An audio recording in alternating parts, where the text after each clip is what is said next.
Ladies and gentlemen, welcome to another episode of the Jim K. Ford Sens Nation podcast.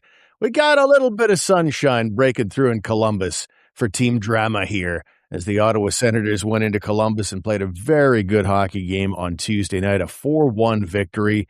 And the big thing, I think, Greg, is that James Reimer, he's got a couple of nicknames that we've been throwing around, Optimus Rhyme. We've also, what was the other one we were just throwing around a second ago?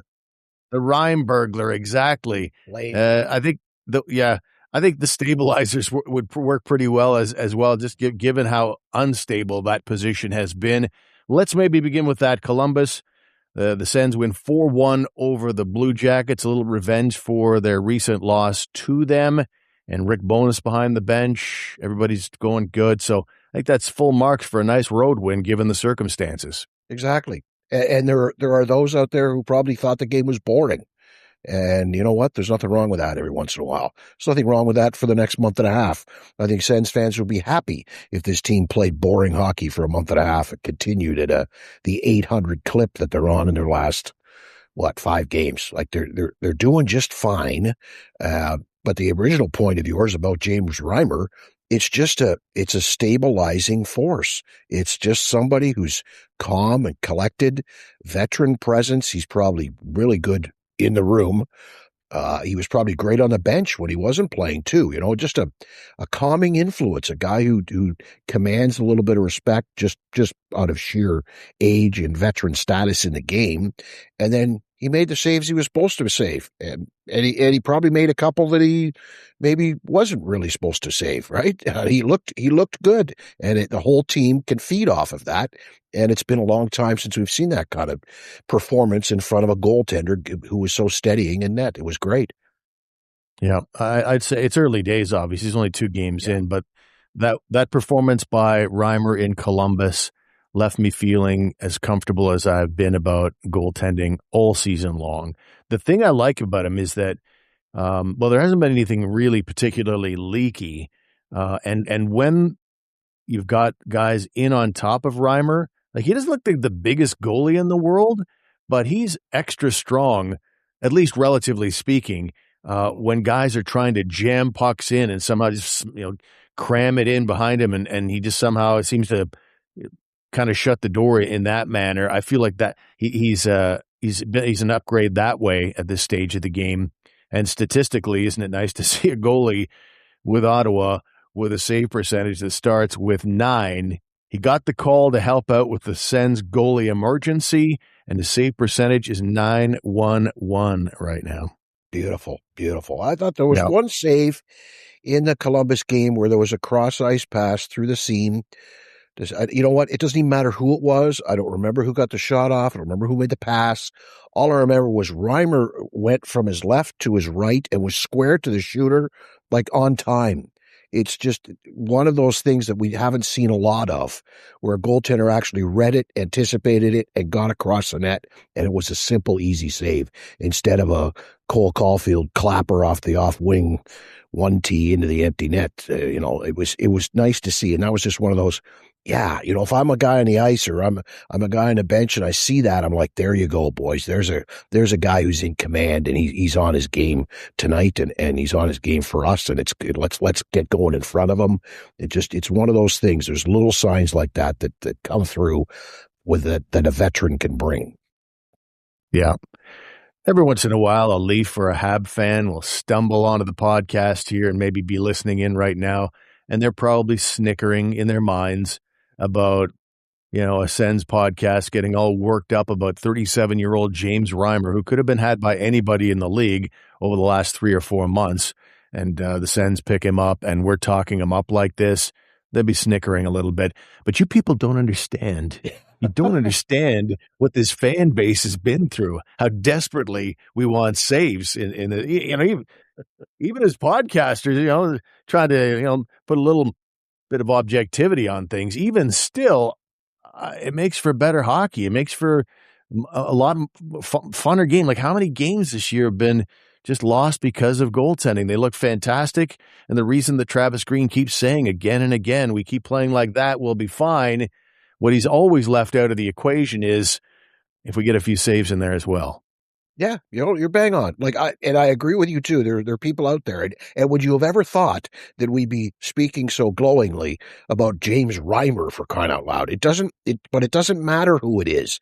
It could have been your grandmother in net. It's just the presence of this guy, of whoever it is, and what they bring with them can change this team, can change the fortunes. It clearly affects these players in the heart and between the ears, and that's what matters here right now. These players have a different approach, a different feeling about themselves and about a game and about their chances in a game, and it really doesn't matter who the goalie is. We would be just as happy if it was Leevi Merilainen. I don't care. Just we needed somebody to solidify things back there, and here it is, and it just happens to be James Reimer. Let's hope it continues.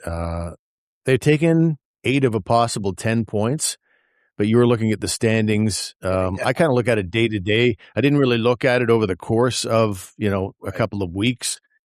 They really haven't made up much ground, but they're starting to move up ahead of other teams, which will make things go a little better, but you have to keep winning. I looked after the Columbus game, like when the siren went, they were 4 points back, but then Buffalo goes and wins their game. Right. I think Boston lost theirs.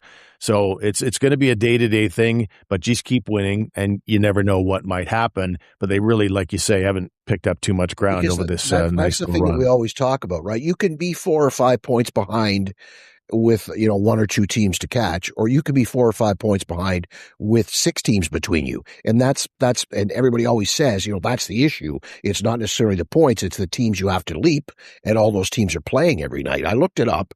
The morning of January 13th, which was the Vancouver game, Detroit was in first with 60. The Senators had 45 points.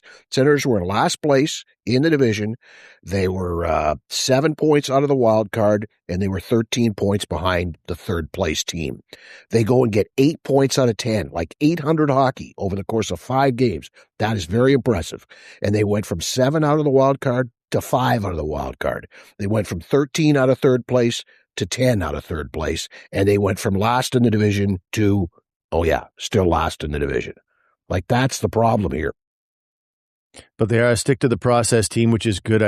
This team, I would totally write them off 2-3 years ago, but I think now that they have some goaltending, I think that will encourage them. But whether adversity hits or not, they seem to have sort of stayed after it. And so if any team is going to be able to manage it, I think it'll be a team that's in the headspace that they're in right now with the talent they have. But again, they are going to need those saves, whether it comes from James Reimer or someone else. And they also have strength of schedule. You look here in the next week, yikes. Nashville on Thursday. It's going to be a similar weekend coming up, but you got a Thursday game, Saturday game, Sunday afternoon game. But it's Nashville as they close out their road trip on Thursday night at 8. That's a winnable game. Nashville's only a game over 500, so kind of spinning their wheels in the same area where the Sens are in the standings, roughly speaking. But then it's Carolina at home in Ottawa, then the Knights, then the Avalanche. Those are the 3 teams that are coming to Ottawa. Hurricanes are 16 games over 500, Knights 12 games over, and we all know what the Avalanche are doing this season, 34, 5, and 8. So strength of schedule will be a factor as well. If they can get through this next, if they win, say, 3 of the next 4 games as we record this podcast, I think they have a chance. Are you ready to take your Ford ownership to the next level? Introducing Ford Pass at Jim K. Ford, your passport to a world of convenience and control. Start your vehicle remotely, lock or unlock it from your smartphone, receive instant alerts about your vehicle's health, and schedule service appointments. Don't miss out on the Ford Pass revolution at Jim K. Ford, 1438 Uville Drive in Orleans, or online at jimkford.com. Hockey season is finally here. This is where fans show their colors. The cheers, the rivalries, and the late night games. But your home should be part of the game too. Control your lights from anywhere with a phone or a tablet. With Celebrate Permanent Lighting, you can show off your team's colors all season long. Celebrate every win and stand out every season with Celebrate Permanent Holiday Lighting. You know, Steve, if you ever get tired of waiting in line for an oil change, you can go to Midas, make an appointment. You don't have to wait in line. You just show up whatever time you want it. They'll set up an appointment for you. Walk in, get your car done in 20 minutes, wait there for it. Maybe takes 40 minutes, but they're going to give it a good going over while it's in the shop. Check out the 5 Midas locations, midas.ca. So when you look at that strength of schedule, if they can pull off like 3 of 4 wins in the next 4, I'm going to be very encouraged by the fact, and I think they will be too, confidence-wise. Yeah. But if you can take 3 of 4 from that group, I think that a comeback is possible. Yeah. Oh, for sure. Yeah. If you get 6 out of 8, that's 750 hockey. So you've played 800 in the last 5 games. You play 750 for the next 4. Like, that's going to do it. Like, if you want to make the playoffs, you're going to have to play 7 something. I think I figured it out a couple of weeks ago. I think it was 770 something, wasn't it? Or maybe it was 670. Anyway, the point is, yeah, you're absolutely right. 3 out of 4. And the nice thing about those games, the nice things about it being Nashville, Carolina, Colorado, and Vegas is you can give up that loser point. You can get away with just grabbing a point from one of them because you're not giving an extra point to somebody you're trying to catch.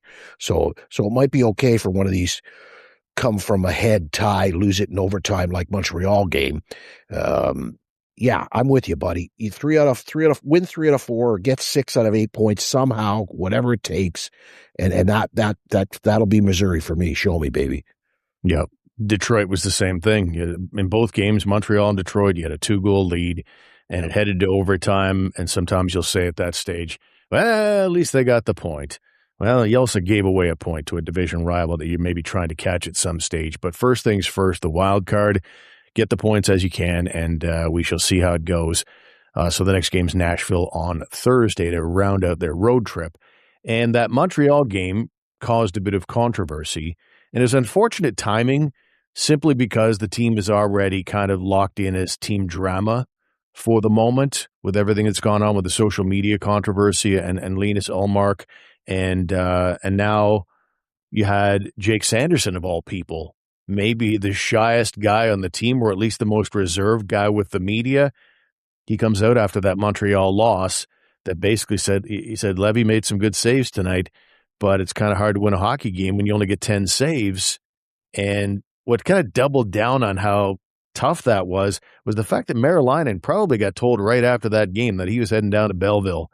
The next morning, they announced it.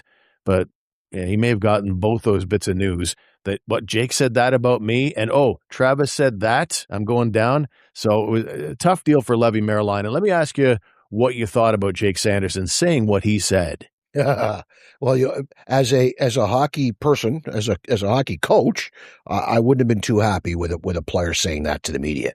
As a fan of the team, I'm good with it. I don't have a problem with it. You know, the players are all thinking it. I mean, even as a coach, the players are thinking it. God, as the coach, you're thinking it. Even Travis Green, in his post-game comments, said, he's not getting a pass tonight or something along those lines, yeah. Right? Travis Green was critical, or as close to critical as he could be. I don't have a problem with it as a fan of this hockey club to know that, yes, we know in our hearts and in our minds, we're well aware that the players know that the goaltending sucks, but one of them actually said it, and I have no problem with that.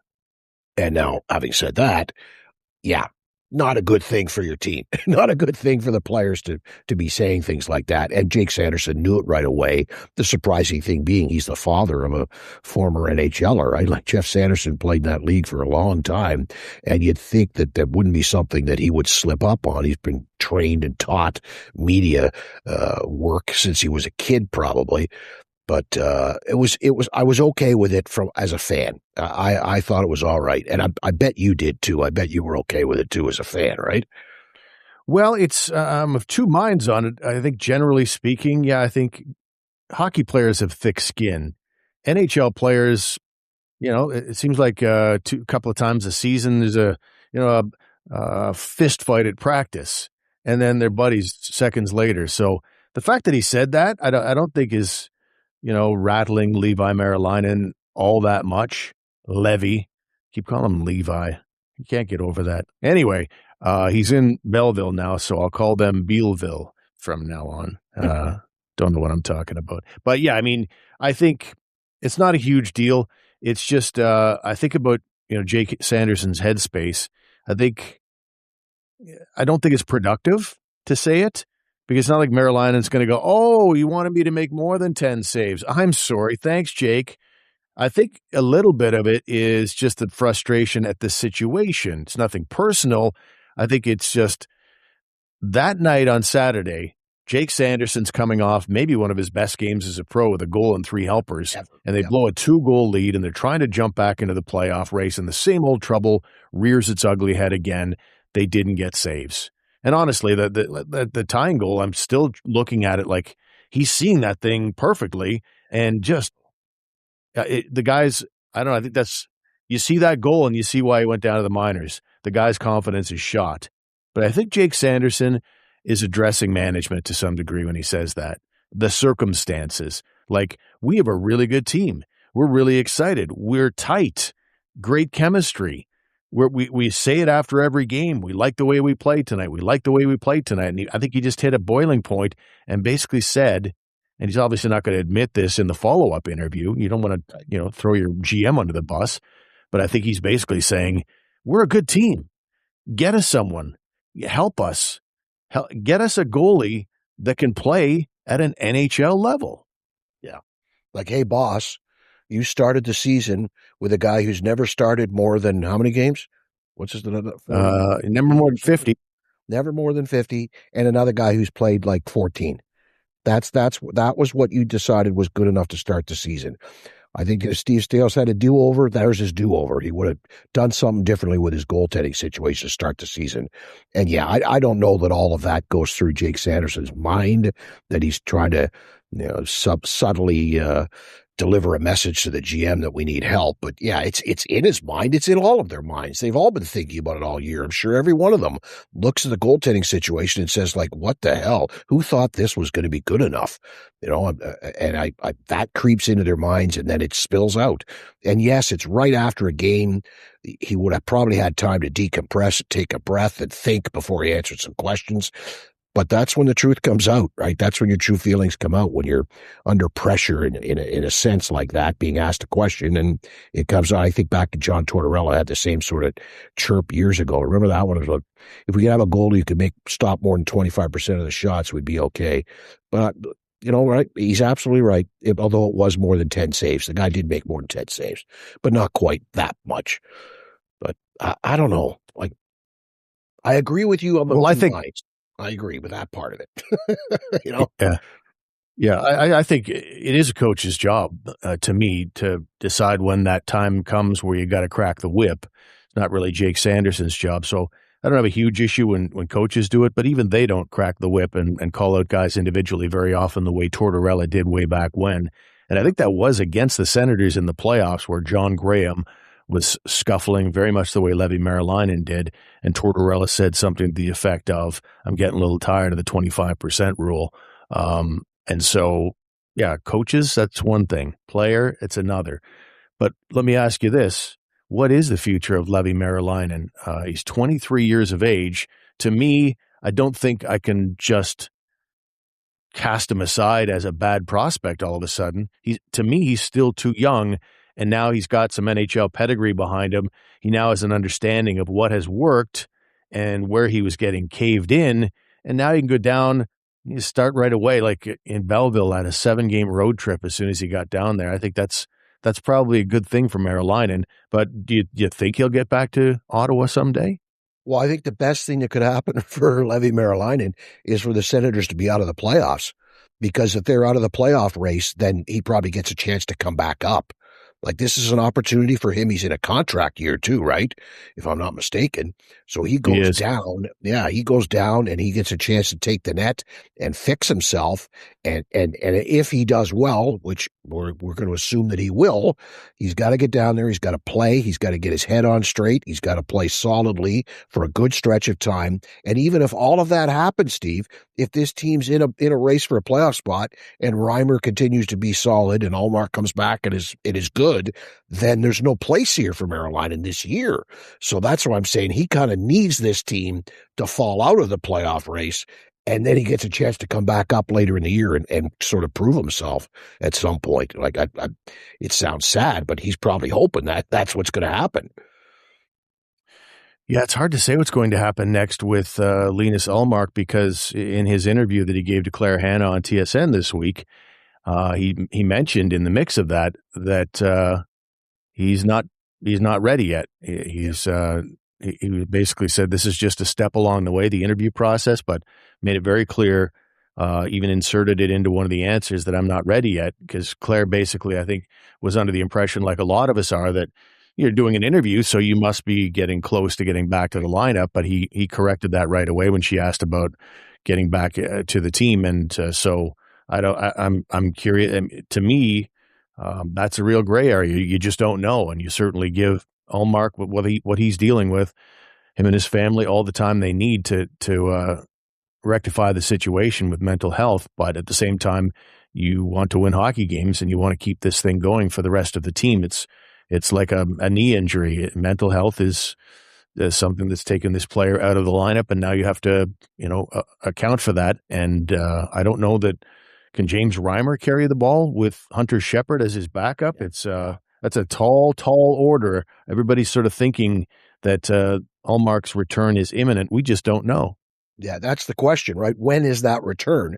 The longer off that return is, the more opportunity, the more times are going to pop up where, oh, hey, back-to-backs, somebody else other than James Reimer's got to play this game. I don't think you're giving one to Hunter Shepard. Are you calling Matt Sogard up? Are you calling Levi back up? Because there's going to be a chance here, depending how long it takes. If Ullmark takes much more than a week, well, there's a back-to-back this weekend, right? Saturday and then Sunday afternoon. So is Reimer going to play both of them? Who knows? I would think that when a back-to-back comes up, maybe as early as this weekend, somebody else is going to get called up for that start. And it's not going to Hunter Shepard. That's clear. So I think maybe they go to Sogard, and that will that send a message? Will that say a lot if Sogard gets called up to play the second game of the back-to-back this weekend? Yeah. I mean, it's a tough one too. Hurricanes, then Golden Knights. So one of those games will go to James Reimer's backup. And if it doesn't sound like Ullmark is close, then that's going to be a very tall order, whether it's a guy who has a fractured confidence in Leevi Merilainen, whether it's Shepard, who didn't look very good in his brief outing here, whether it's Sogard. Yeah, it's that Golden Knights game is huge. Well, it's shaping up to not be, it's huge, but it's shaping up to not be a very good goaltending matchup for the Sens, so they'll have to kind of play out of their minds in all likelihood. Or maybe you do go with the 37-year-old back-to-back, desperate measures, as they say. So we'll see how it all goes down. Jake Sanderson, before we get away from him, we talked about his comments, but as I mentioned, one of his best games as a pro, he was a beast in Montreal with a goal and 3 helpers, and not just the points, but the guy is just, I don't know. I don't think we've seen his ceiling yet. He just keeps getting better. And what I'm always amazed is his skating.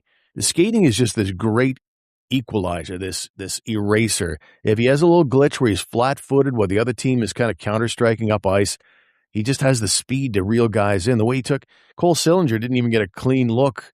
It was a clean breakaway, and he just reeled him in like a dead trout.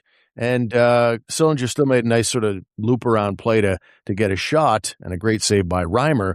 But just the fact that he's able to get there, I knew he had that breakaway speed, but watching the quickness from front of the net to the corner to go after a winger who's got the puck there, or a 50-50 battle, like just sublime skating for this guy.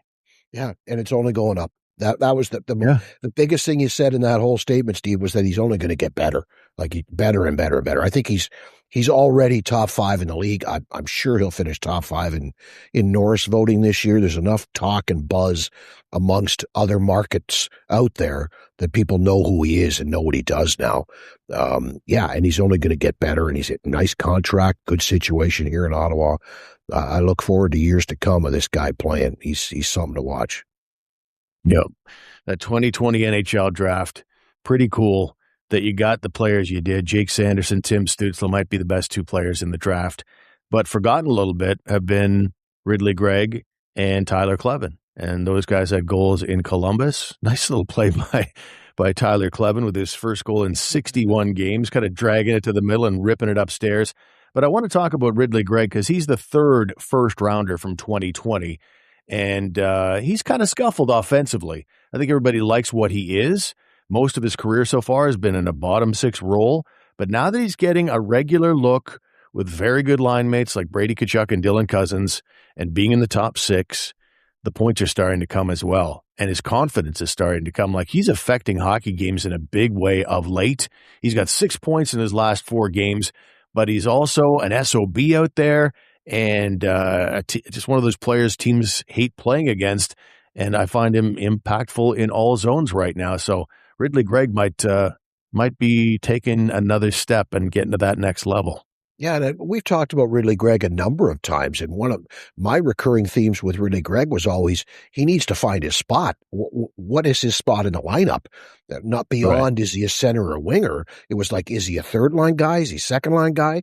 And he never seemed to – it took a long time to find a consistent line mate, too. Like, that was his other problem. He seemed to bounce around with Pinto injuries in the past, with Norris injuries and with Tkachuk injuries and whatever. He seemed to be moving up and down the lineup. Okay, great. That's a nice little thing to have in your resume that you can play up and down the lineup. Coaches love that. But it affected him in that he never really had an opportunity to consistently play 10 or even 15 or 20 games with the same 2 guys night in, night out, practice in, practice out, to be in a consistent spot with 2 line mates. And now we're seeing that in a nice little agitator line where he's getting consistent line mates, getting consistent opportunities. He goes to the net without the puck. He's now producing offensively. He kills penalties, as we know. He's good on a draw. Like, he's kind of come into his own. We're not expecting 25 or 30 goals out of the guy, but if he could chip in 15 to 20 every year in a middle 6 forward role, that's great. That's a nice little dividend for this team. Yeah, I think if he stays in the top 6, I wouldn't necessarily write off that, high 20s option. But no, I mean, you think about like a Tim Stützle. He came into the league, it's the same draft, and he was an early first rounder, and Greig was a late first rounder. But having that pedigree affords you basically the keys to the Cadillac. It's basically he got options right away. He got top line mates right away. There's some bouncing around between wing and center a little bit at the start, but he got to be center full time. And I think about Ridley Greig, it's like up and down the lineup. Sometimes mostly he's been a winger, but they sometimes fit him in at center. Don't know who his line mates are going to be. And the confidence that comes with that is, it looks to me like a guy that's, I don't know, he's just feeling it right now. He's got a confidence level that maybe he hasn't had. Like, you look back at his junior days with Brandon, he's the guy. He's the guy. He's out there being his normal Hornet out there and scoring a bunch. And then you come to the NHL and you try and fit in where you can. And that's part of his mentality too. Whatever coach needs. I remember at the World Juniors when he busted up his shoulder and he gave an interview. And he also, in that tournament, he had this crazy, hard-working breakaway goal and buried one and got buried after. Like, he's just one of those guys that's anything for the boys. When Letterkenny came up with that Ferda reference, Ferda boys, I think they may have had Ridley Greig in mind because he is exactly that. Claude Giroux talked about it in Graham Nichols' article in the Hockey News this week, that that's the thing that here's a veteran like Claude Giroux who's seen every kind of player in his career. And what impresses him most about Ridley Greig is the fire and compete level, and that he would do anything to win. Like, he literally looks like physically he would do anything to win, including get maimed along the boards. Mm-hmm. Yep. He's a specimen too. He's something else as a human being. He must be something else because he's a whirling dervish on the ice and a little mischievous little chuckle grin, Dennis the Menace kind of thing going on. He's a bit of the whole package. You know what, Steve? He's a lot like Travis Green. Look up Travis Green's stats earlier as a young man, as a junior coming into the NHL. He broke in with the Islanders as a penalty killer, third line checking role, and played the same sort of slightly on the edge game, more like a Darcy Tucker kind of guy, except neither Travis Green nor Ridley Greig is quite as dirty, I would say, as a Darcy Tucker. But that's the type of player that he is, and that probably speaks volumes and helps him get minutes here and there, because I'm sure Travis Green sees a lot of himself in Ridley Greig. Yeah. not a very big player. I sat down with him for about half an hour to do a Faces article, and he's ripped. He's pretty jacked, but he's still a small package. And when I sat with him, and he's had the jacket and the shirt on, getting set for the photo shoot, that was my immediate thought. Was like, this is not a very big hockey player, man. Does he play with snarl for a guy who's not that big? And he manages to play bigger than he is. But even though he's not very large, I was thinking about that Columbus game where Matthew Olivier, who for my money is maybe the best fighter in the league right now, took down Ryan Reeves recently. Normally a guy like that, the code would say you don't go after a guy as small as Ridley Greig, at least by comparison. Like Olivier's a load. He's up 220 or something like that. Not particularly tall, but he is strong and he is mean and he is tough. And he wanted a piece of Ridley Greig. He didn't care about I shouldn't go after a smaller skill guy. No, Greig got under that guy's skin so much, he was ready to fight, if not for Brady Tkachuk kind of breaking things up. And good on Brady, right? Even though Brady can't fight, good on Brady for stepping in there. Ridley still threw his extra little rabbit punch around the liney there. They were trying to break him up, but he still threw a punch in there because don't do that. He's a honor. He should be an honorary Sutter there. Now I've given all kinds of comparisons to Travis Green, to Darcy Tucker, to a Sutter brother, to Nick Cousins. Right? He's that type of guy. And we all love that guy on our own team, right? Hate him on the other team, love him on our team. That's the old standby cliche, isn't it? Yeah, not going to be fun for opposing teams. Because I think those four guys I mentioned from the 2020 NHL draft, I've seen it over the last course of the calendar year. You're seeing more maturity in their games. They're all 23-year-olds turning 24 in that area, and it's boys becoming men. And that's bad news, I think, from Ridley Greig's perspective, because it's all going to be just, skill coming from the likes of Sanderson and Stützle. But on the course of Ridley Greig, as he gets more confident, I think he's going to be better with the puck, hanging on to it a little longer, showing more skill. But at the same time, he's going to feel more comfortable being an absolute thorn in other teams' sides. And that's enough about Ridley Greig for one show, I think. Okay. But off to a fine start in well, not a fine start, but the second half of the year. Fine start in 2026. Exactly. And as we wrap things up today, got a couple of trades that happened out there, names that were mentioned in connection with the Ottawa Senators. One being Rasmus Andersson, who I was never very fond of because he was a guy that tried to steal a special puck after a big win, maybe Joey Decord's first NHL win or something like that. And basically Brady Tkachuk had to go over and try and get it back from him, and he finally just sort of shot it away. I think that was him. I don't think so Rasmus. No, who was that? Was it really him? I remember that. I don't know. Maybe it was him, Steve. Maybe you're right, but I do remember that. Now I think I'm second guessing myself was because I maybe that was Florida. No, I think it was Anderson. I'm going to go with that. Send us a note, ladies and gentlemen, or drop us a note in the comments on YouTube if you're watching and not listening. You still would have taken him, Steve. If the deal could have been worked out, you would have taken him on your team, would you not? Of course, yeah. I mean, it would obviously be a separate conversation about what you give up at this stage of the game for Rasmus Andersson. When you got the Colorado Avalanches of the world that are, rocking the record they do, is this team close to winning a Stanley Cup? You have to kind of look at it in those in those terms. Anyway, the point I was trying to make was Rasmus Andersson got traded, and so did Kiefer Sherwood. He got dealt as well. Those were two names that were being bandied about. To me, a forward never made a lick of sense. We talked about that in the last episode. But Rasmus Andersson, based on the deal it was, would you have liked to have seen the Sens give up valuable commodity, valuable assets, whether it's picks or prospects, to get a guy like Rasmus Andersson at this point in time? No, I wouldn't. I mean, it came down to, and there are fans out there saying, well, wait a minute, it was a 2027 first, which the Sens have. Is a 2027 second, isn't it? Or is it a 2028 second that's conditional and can become a first if Vegas wins the Cup, and a lower tiered prospect? So, the Senators have all of that. They could have done that. Okay, great. Rasmus Anderson still had a no-trade clause. Was he going to waive it to come to Ottawa? I don't think so. Rasmus Anderson told everyone, I'm not willing to sign an extension. I'm waiting till the summer. Vegas said, we don't care because we're the Vegas Golden Knights and we try to win now. And once guys get here, they like it here and they end up signing and staying anyway. So Ottawa was never in the conversation. Whether you can rationalize and justify and try to figure out and say, yeah, you know what? Ottawa could have matched the offer. Rasmus Anderson wasn't going to say yes. Would I have loved to have seen him say yes and come here? Yes. I don't think that price was it wasn't a good fit for Ottawa. That would have cost them way too much. With no first this year, they give up the first next year, give up that second down the line, and no real prospects beyond the supposed top two. That's a scary price to pay.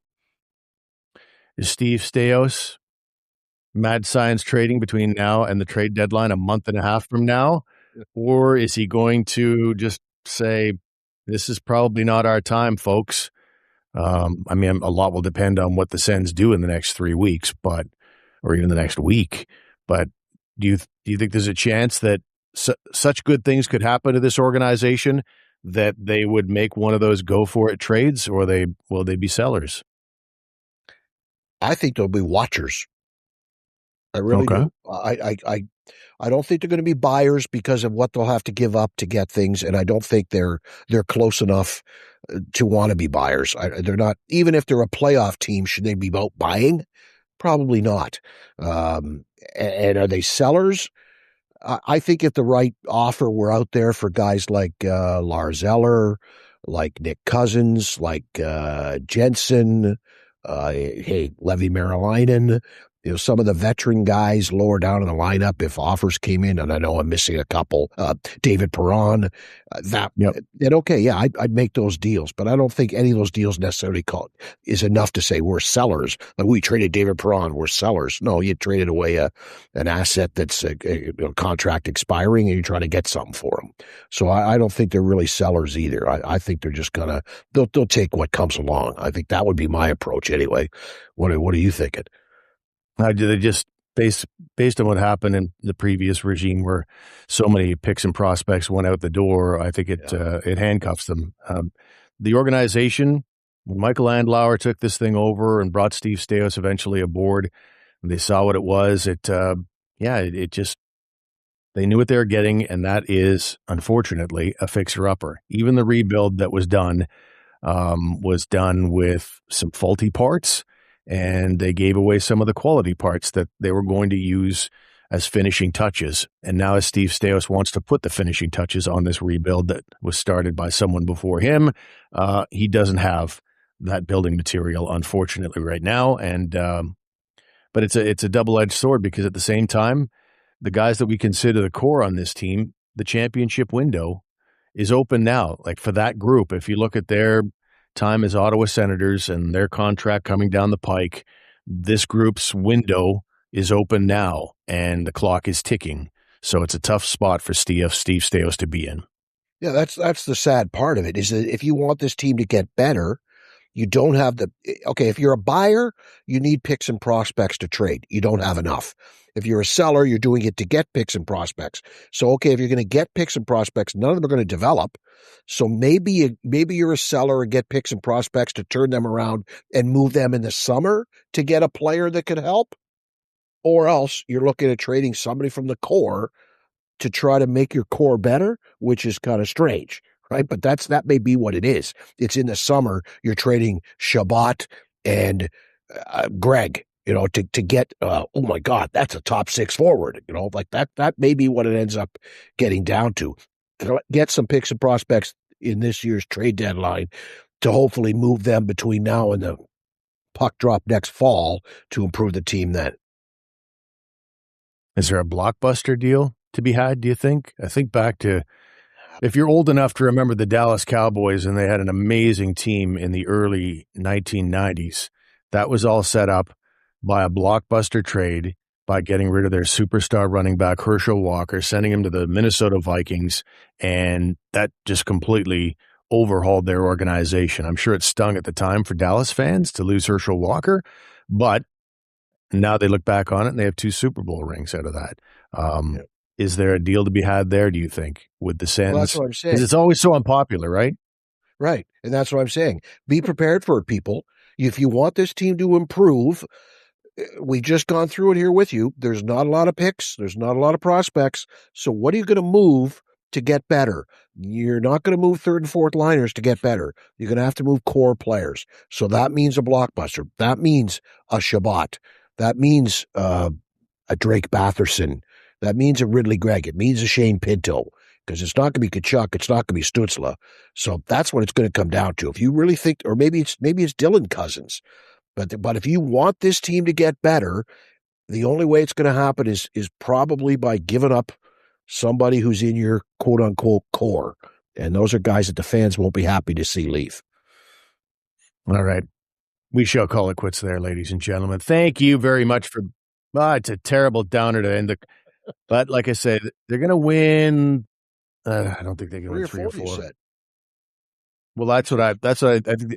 That's what they need on the other side of that, and given the caliber of the teams they're taking on, that would give me some confidence to say they're not done yet. Yeah, but I don't know if the 3 out of 4 is doable at this stage of the game, particularly with that back-to-back we talk about, with the goaltending situation being what it is. I'm excited about James Reimer for the time being. I like the stability that he's provided, but he's still James Reimer at the end of the day. So we shall see. We'll look forward to the next few games. Nashville on Thursday, and then it's let me get the whole schedule for you coming up here. The Hurricanes on Saturday. That's a 7:00 start at Canadian Tire Center, and the next 3 after that are in Ottawa. The Golden Knights 5:00 Sunday, then the Avalanche next week, followed by the Devils. The Devils. All right, let's get out of here. Our website is sensnationhockey.com. THN.com/Ottawa is the Hockey News Ottawa Senators website. I'm the site editor there. Please have a look at that. Greg, enjoy your evening, and we'll talk to you in our next episode. Love the putty. Love the putty. Good job, buddy.